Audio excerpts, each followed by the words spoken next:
Welcome everybody to game number 2. We are spawning directly on top of Crazy, the representative for UR Gaming. He will be the blue Terran on the left, going up against impressive plays Bellini, the Zerg on the right. We are on Antiga Shipyard, and at the moment, keep in mind, it's a best of 3. Impressive plays, an opportunity to take their first series win if Bellini can go ahead and take this game. Oh, definitely. I mean, you really want to get that first series. You want to get that, the first game shakes out because this is the first clan war of the year. So you really want, or of the season. So you really want to get those shakes out. And honestly, I know my guys are definitely feeling it. I'm pretty sure IP's guys are feeling it too. So Yeah. The great thing about these clan matches and the fact that it's one of the quieter leagues. It's not as high up there as EG's team league and everything. So you can get teams out there that are a little bit more unknown and the players a little bit less polished. So nerves really become an issue for these non-seasoned MLG veterans. yeah, I could definitely tell you. Crazy being one of our new players. Well, they're all new to me, but one of the newer players for us. He's a High Masters Terran. He's been practicing a lot on the KR, so I mean he's doing really good there. Um, and I mean he's not really played in any big leagues, so this is his first set. Yeah. So I don't blame him at all. He's definitely. Um, I'm trying to find everyone's kind of point where they're happy with and they feel good with themselves. So that's what we're going for right now. So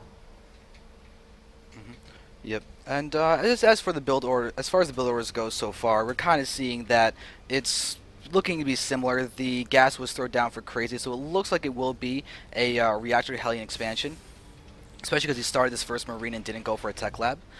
Because there are some guys that still like to go for that very fast Reaper opener, where you go for the Reaper without any Marines, you pressure with either a bunker or just with a Reaper alone, and you can end up doing a lot of damage. So some people go for that, but the reactor Hellion is just so stable, so standard, and just so done. Really, I mean, it's just always done generally. That it's pretty much a safe bet when you see a gas and you see a Marine coming out. yeah, no, I honestly do agree with you there. It's pretty much like the God-given thing you do against a Zerg is you bunker rush them and then really just do what you have to do. So I mean, right now, look at that. BZ, or yeah, not BZ, but Crazy. Sorry, you guys will see BZ later. Another great placement by the bunker. And this time, Bellini not liking it at all and actually picks, pulling down a ton of drones. Yeah. The good thing though is that that's literally the safest bet you can do. You don't want to be scared and pull only 2 or 3 drones. When you have your hatch about to finish anyway, just think of it as a transfer. And so you can easily just pull in those drones and do work, make sure you're completely safe, and then just start mining from your natural. Yep, nope, it's like you say, it's a drone transfer. I mean, if you had like 2 or 3 Marines, maybe it'd be a little shakier because you might lose a drone or two. But with 1 or 2, I don't see that happening too much. Yeah. So. Yeah. But the command center's down. So Crazy, even though he's not really doing any direct damage right now, he's getting up his command center faster than the Hellions too. That's kind of a really important subtle note to just to take well notice of, is the fact that he built that command center and then went for the Hellions, as opposed to the Hellions first and then the command center. This is greedier, but you still get the Hellion presence in time to stop 99% of the Zerg's third bases from going up. You can pick off any Lings, any creep tumors, and just get that presence of the map you would normally with the faster Hellions. You just can't really just run by and go directly to the mineral line. Although, having said that, we need to see Bellini lift up his Spinecrawler or something to get to the top of the ramp, because this one Spinecrawler is not in a good spot to defend everything. And even it with this forward, this still isn't forward enough. Hellions can still come up top his left side and hook around the back and start pressuring behind the mineral line of the No, natural with expansion. Antiga, I mean, one spine is really not going to do it. You do need the 2 queens out to kind of block up the ramp because a good player will definitely look for that runaround. And I mean, you can get a good runaround. And look at that. I Ooh, mean, cancelled. Yeah. That's a really, really nice little timing thing to see that Bellini was able to cancel the creep tumor, because it just brings it right back to the previous creep tumor that would have been the lead. But now we have the spine crawler forward enough to literally be a single spine crawler that's good enough to defend the Antiga natural. Yes. Yes, I completely agree with you there. All right. And Crazy's natural is now completely done. He's got his orbital command now morphing. He's on the bottom. No bunkers are down, but it looks like we're seeing a single Marauder out. That's kind of an interesting choice early on. Maybe he's thinking like last game. Okay, he's gonna go Roach. He's gonna come at me, and I need to do something to help defend it. And the Marauder did a lot of damage. Yeah. So Yeah, if it stayed alive, if I think in the last game could have been very different if there just been a single Marauder on that high ground when that the high ground wall was still in play and everything. That could have been a really, really big game changing factor. Because that yeah, roach pressure that was done by Bellini is a build that's done by actually UR Ruxin. I mean, Ruxin used it as opener that ended up helping him defeat Dignitas's Select. So it's a very strong build, and Terrans really have to be wary of it because when you're Hellion heavy, roaches are pretty much the anti-you. oh definitely. And I mean Rux, another game that they can all check out on your YouTube. Phenomenal game where Ruxin beats Select, and Select is a guy that we Doesn't all count as just doesn't lose. But look at this, his lair is just about done. Um, so I'm thinking either Infestor or Muta. Those are the two most popular. He's saving up a ton of gas. I think he's going to be So going Muta, to be honest. He has the Banelingness, and it kind of seems like he's preparing for Ling, Baneling, Muta. We'll see, though. at 200 min, he should drop it. Yeah. Kind of There it waiting is. for that. I think. Is it? Yeah, What is it? it's there. It's Yeah, it's in the natural. yep, right there behind the mineral line. So it Yep. is going to be Spire. So he's playing So kind of a month ago, it seems. he's Um, playing the old style. I mean, even Idra said um, that's the older style. Ooh, but we've got Lings fully surrounding a bunch of Hellions, but there may just not be enough Lings. Those Hellions are low on health, but they're still getting microed very nicely by Crazy. He's actually taking down a lot of Lings, and he's leading with that the two healthier Hellions, and he ends up taking down a lot of forces from Bellini. You know what? I'll sacrifice 3 Hellions to take down that many Lings early game. Oh yeah, That's especially that's a big thing right there. yeah, especially when you have all of the mutas and everything coming in when you want to play as greedy as you can as a Zerg. I mean, look at now, we're 10.5 minutes in, and we don't have a third base out quite yet. We see elite creep tumors being taken down too, so these Hellions are still serving their main purpose of just delaying and just pushing back the Zerg. But now it looks like we have a little bit of a push. We have a Marine, single Marauder, and Hellion push coming across the map to continuously shut down what Bellini's going for, and his Spire isn't even done yet, so he's still trying to use all his resources for those units, but now we're going to see him moving in. The Lings are going to get fully surrounded on the full surround. There we go. We see a couple of Balins getting wasted, but a Medevac is killed by the Queen. That's a nice pickoff. Yeah, Queens are super aggressive. I mean, super great against there.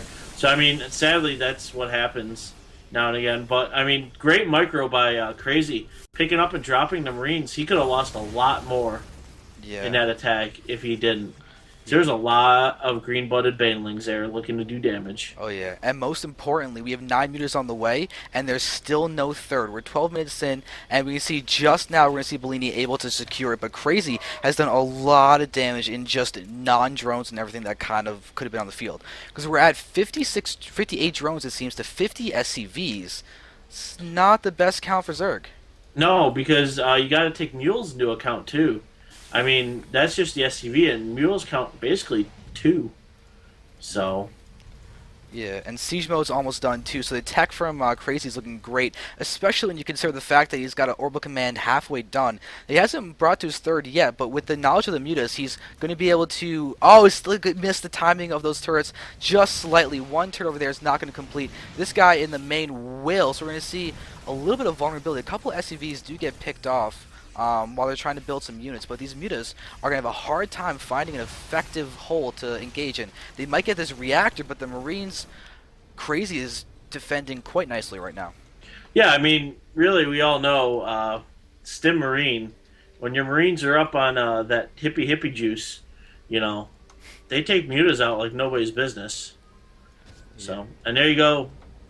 You Yeah. see Stim, you run. Yep, and so now those mutas are trying to pick off those couple supply depots in the front, but they are thwarted back by those few Marines, so that's a nice little pick off, especially considering that one of those mutas did die. But take a look at the third timings. Bellini's third now has just started his gas geysers literally 5 seconds ago. And Crazy's lifting off his command center and will be taking his third in about half a second, but oh, he actually starts moving his command center up. Is he? Oh, this is the old version of the MLG or GSL where the gold patches are in play. Hmm. So you may be going actually for that gold on purpose, but I He mean, thought about it, but now he looks like he's gonna land. yeah, he did just make that decision. But turret is gonna get picked off, no cancellation there. But with these few Marines, Bellini's gonna be forced back, and he's gonna actually choose to engage against those Marines. I mean, he sees the window of opportunity, you might as well, but still he loses a muta in the process, and I don't think that was a worth it trade. 5 or 6 Marines for a muta and damage on other mutas, and the third still goes up. Eee. Yeah, third's up and running, and then mules are dropping, and I mean that's just Crazy's whole army right there. Because you're gonna want very marine happy, and you can tell. Look at all the barracks with reactors. Yeah, there's literally 8 Marines that can be bruised at once. No, wait, make that 10, 12. Ooh, 12 Marines at once, 5 is nothing. But we're seeing the mutas coming again, trying to be a little bit aggressive, but a fourth base is going down in the mid-right. And also, Bellini's got some nice upgrades. He has his 1-1 done, while Crazy right now has just got his +1 attack, but not the armor. The armor is being researched, but it's not even close to finishing. No, and I mean that's if I could fault my boy Crazy for one thing, it's upgrades. But looks like we're actually going to have a possible engagement right now. We're seeing them push in. Everyone's engaging. There's a few full surround. There's so many centrifugal banelings, but they all get hitting on a bunch of those siege tanks. But this army from Crazy is gone. There is nothing. That was really good for Bellini. Bellini is now taking a 70 food lead, and G gets called, and that is game number 2. So Bellini takes 2 games and is now going to give Impressive Play their first series win. Yeah, sadly, the Marines didn't get split, and I mean, if he had gotten the Marine split, a lot of those banelings did hit early on the tanks, so that would have been really nice. But sadly, it did not. So we're down 1-0.